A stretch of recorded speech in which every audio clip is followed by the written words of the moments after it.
Good afternoon, dear White USEEP audience. My name is Jiri Dostal and I'm from the control and monitoring group of USEEP.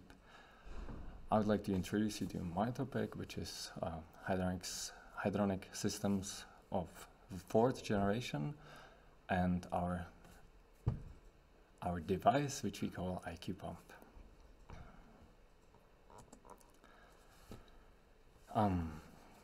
We have seen in the past that there are new technologies emerging in the hydronic segment and that they are not properly used in the market. So we have looked into the IoT and we have seen wet rotor pumps, and we've come up with an idea how to control hydronic systems in a new way, and the new way is the Industry 4.0 methodology. The project is funded by the Czech Technology Agency of the Czech Republic under the program CETA. First of all, I would like to introduce you to the notion of hydronic systems. The first is the two-pipe system, which you are probably familiar with. It contains the supply pipe and a return pipe in which the heat exchangers are connected in parallel. The heat flow here is controlled by valves. In this system, there is a constant supply temperature for all heat exchangers, meaning radiators, fan coil units, etc. But there are also problems to the system, such as balancing, which means that all the heat exchangers should be properly balanced so that they get the desired flow or the design flow. On the other hand, we have a less common one-pipe system, which is down here in the right corner. In here we have a so-called primary or main pipe, from which double T's are branching and the heat exchangers are connected in series, which has consequences such that each heat exchanger has different supply temperature, but the system has less hydraulic disbalance. And it also contains less piping because there is just one pipe, not two. So the principle, again, we have a main pipe which is one diameter and is going around all the heat exchangers in, let's say, one story of the building or around the whole circuit. And on there are the secondary branches or the secondary circuits.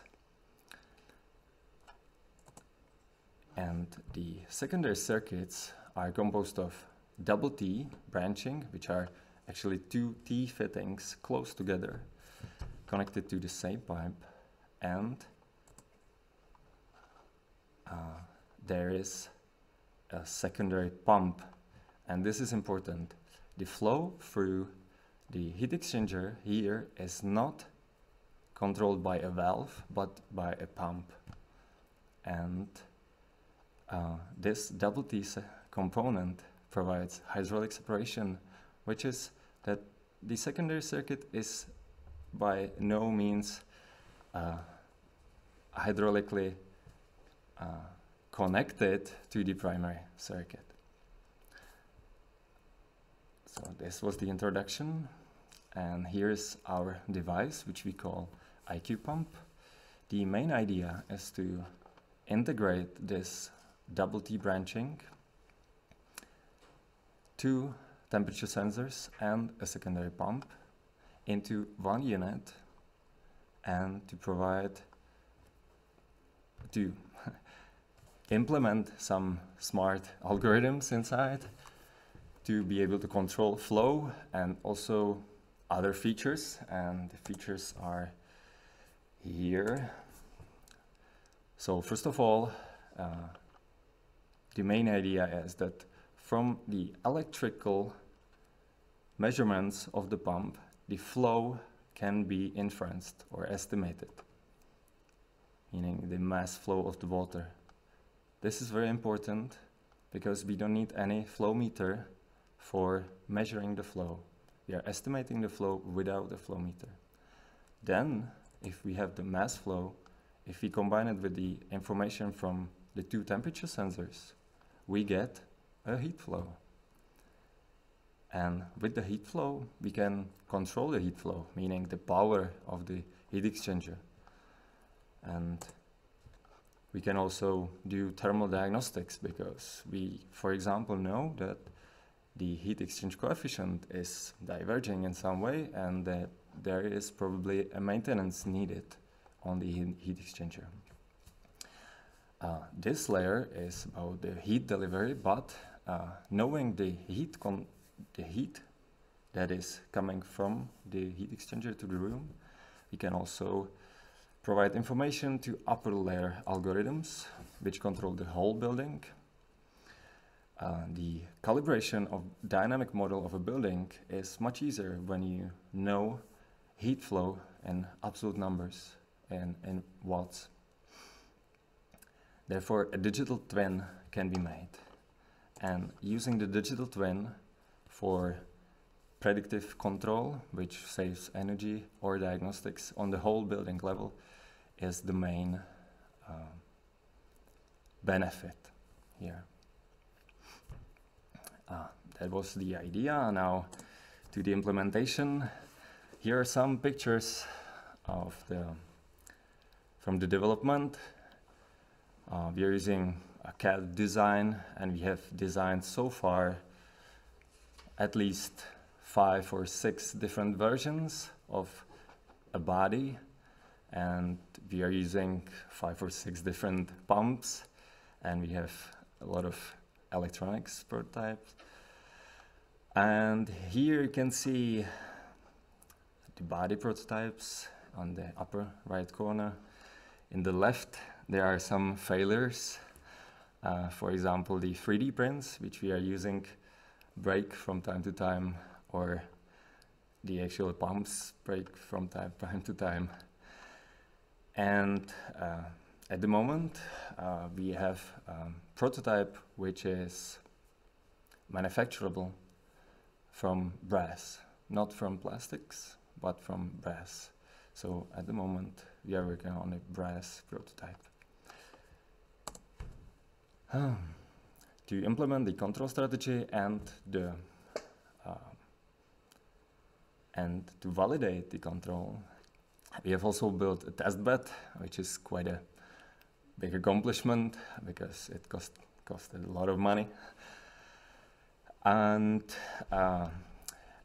in the process, we have developed a way how to communicate from MATLAB through a PLC, a UniPi, which we are now offering as a standalone product. So if you are interested in having your own small experimental device, feel free to contact us. And the results so far are a design of a manufacturable body. We have prototypes of a prototype of the electronics, and we also have the algorithms in MATLAB implemented, and a design tool to help designers or project designers implement or design one-pipe systems. And some factual numbers. The flow estimation accuracy at the moment is in a mean around 30 liters per hour. The hydraulic separation has been validated, and when the step on the primary side is 1000 liters per hour, the secondary side is by maximum affected by 8 liters per hour. And we have also devised a fluid detection algorithm, which is part of diploma thesis. that is currently being defended. And this is one idea which I can extend because I have quite some time. So the fluid detection idea is that if we have a centrifugal pump in some fluid, then